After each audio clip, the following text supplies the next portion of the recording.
เป็นอย่างเอาเป็นอย่างคือหายบ่ได้แม่นเป็นอย่างคือบ่หยุดก่อนวัตถุสิ่งของเฮาเด้ฮู้ความจริงถึงขั้นกับอึ้งเขตนี้เจ้าหน้าที่บุกกำลังหลาย10 คนไปคนเอาเครื่องออกจากห้างเฮือนประชาชนอยู่แถวจันทร์สว่างนครหลวงเวียงจันทน์เห็นคลิปนี้ว่อนตามเน็ตหลายคนไปโจมตีเมื่อฮู้ความจริงถึงขั้นกับอึ้งกราบทักทายสบายดี FC ทุกทาน FC ทุกคนมาพบมาพ่อกันอีกแล้วข่าวเด่นข่าวดังวังสดฮ้อนผ่านมาบ่กี่เท่าใดนาทีเห็นคลิปหนึ่งเจ้าของ Facebook เพิ่นออกมาไล่สดบอกว่าเจ้าหน้าที่พากันไปบุกลุกเฮือนซ่านบ้านซองคนเอาเครื่อง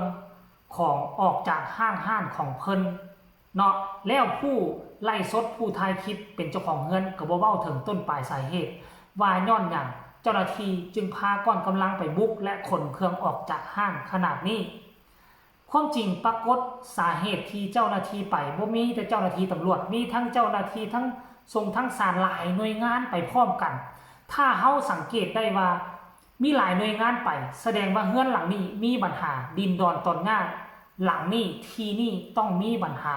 แล้วอ่านตามคอมเมนต์ให้ได้ฮู้ว่าทีแห่งนี้เป็นที่มีปัญหาถึกฟ้องกันขึ้นโฮงขึ้นศาลในที่สุดศาลตัดสินเป็นที่เรียบร้อยผู้อยู่ปัจจุบันนี้บ่มีสิทธิ์อยู่ต้องได้ย้ายออกตามคำสั่งศาล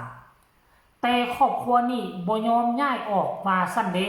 เจ้าหน้าที่จึงมาปฏิบัติตามคำสั่งศาลได้พากันมาขนออกแล้วก็ขับไล่มอบที่ดินตัวนี้ให้ผู้ที่ชนะคดีนั่นเองท่านผู้ชมเนาะเหตุการณ์นี้บ่ได้โทษเจ้าหน้าที่ตำรวจเฮ็ดถูกต้องตามกฎหมายต้องชมเชยแต่มีสิ่งหนึ่งที่อยากจะฝากถามเป็นอย่างเจ้าหน้าที่เฮ็ดตามกฎหมายแล้วคือย่านเวลาเขาถ่ายคลิป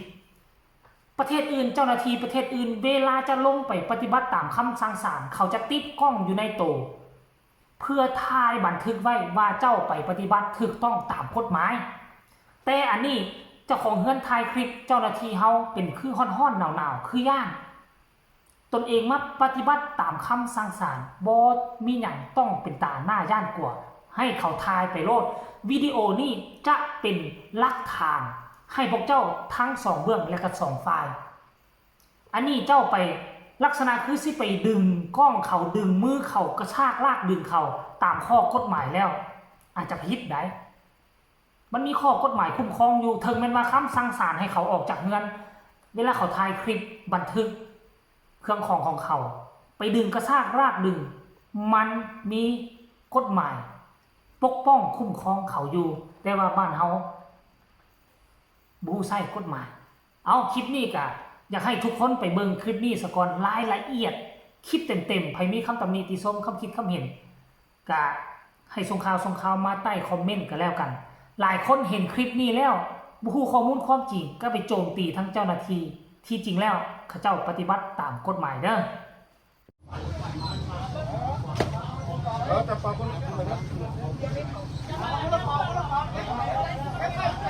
เอาเห็ดเขาเหี้ยไหมครับรถยาสนะพี่ตาเก็บไปเราไปได้กัน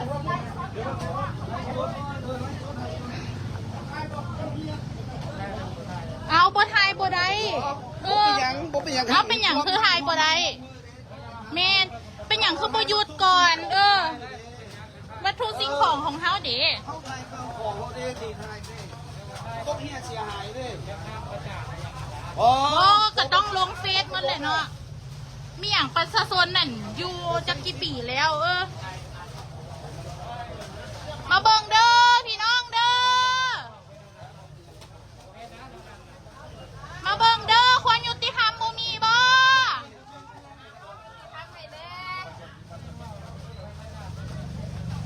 เอาซะนั่นตำรวจจะสั่งเขาจะหยุดก่อนเลยสิมาเฮ็ดของประชาชนจังซี่ได้จังใดซั่นเฮาก็ไล่สวดอยู่จังซี่แหละตำรวจก็มีหน้าที่ตำรวจก็สั่งเขาเจ้าหยุดก่อนแม่เพิ่นก็ล้มอยู่เสียหายทุกอันก็รับผิดชอบเด้อ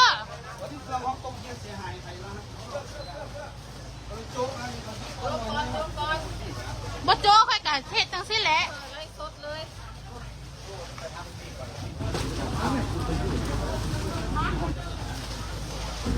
มาเด้อพี่น้องเด้อเบิ่งเด้อความยุติธรรมบ่มีเด้อความยุติธรรมอยู่ทางใดเนาะมุมหลายกล้อง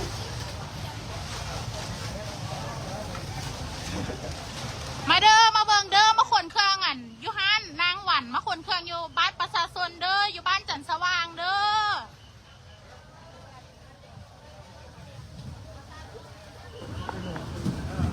เจ๊ทายรถเจ๊เขาจะมาบุกลุกห้ามเฮาเนาะ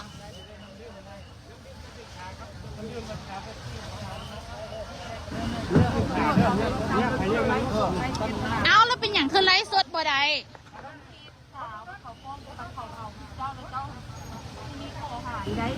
โลกออนไลน์มันเป็นเรียนโลกออนไลน์ เอาเขากะโดยเดี๋ยวสิหยุดแล้วเขาก็สั่งหยุดก่อนอย่างเพื่อนเขาออกมาจังซี่เขาไว้กับมีมูลค่าใด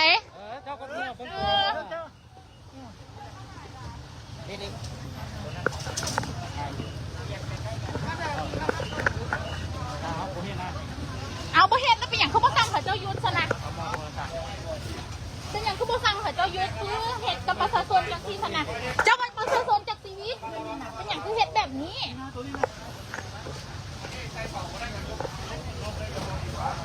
มาเบิ่งเด้อพี่น้องเด้ออยู่บ้านจันทร์สว่างเด้อ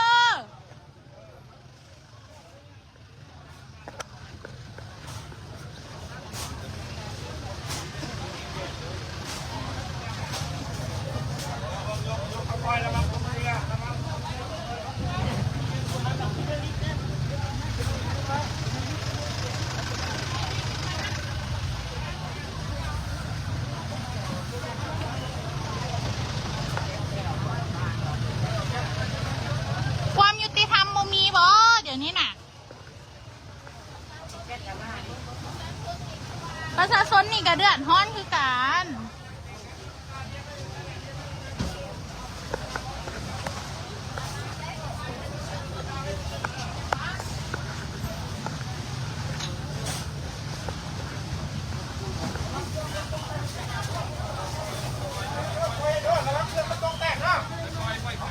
ใหญ่ผมช่วงโต๊ะแตกเสียหายย่างเล็ดค่ะ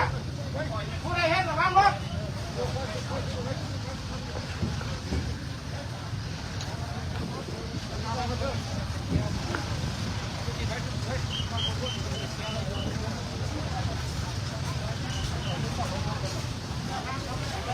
มาเบิ่งเด้อผู้ใดเข้ามาเบิ่งกดไลค์กดแชร์เด้อใครเข้ามาเบิ่งกดไลค์กดแชร์ในเด้อ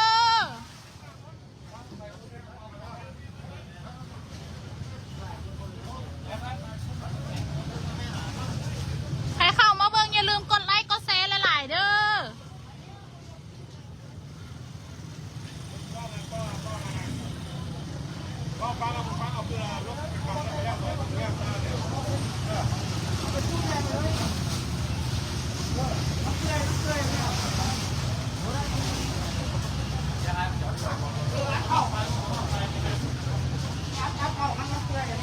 เอาสดใสจังแค่นี้เอาเบิ้งเด้อนี่เด้อทำงานทำเทิงนี่นะเอาเบิ้งซอยแน่นี่นะนี่จะมามั่งเงินประชาชนนี่นะอยู่บ้านจันทร์สว่างเด้อนี่เด้อเบิ้งเอาหาความยุติธรรมให้แน่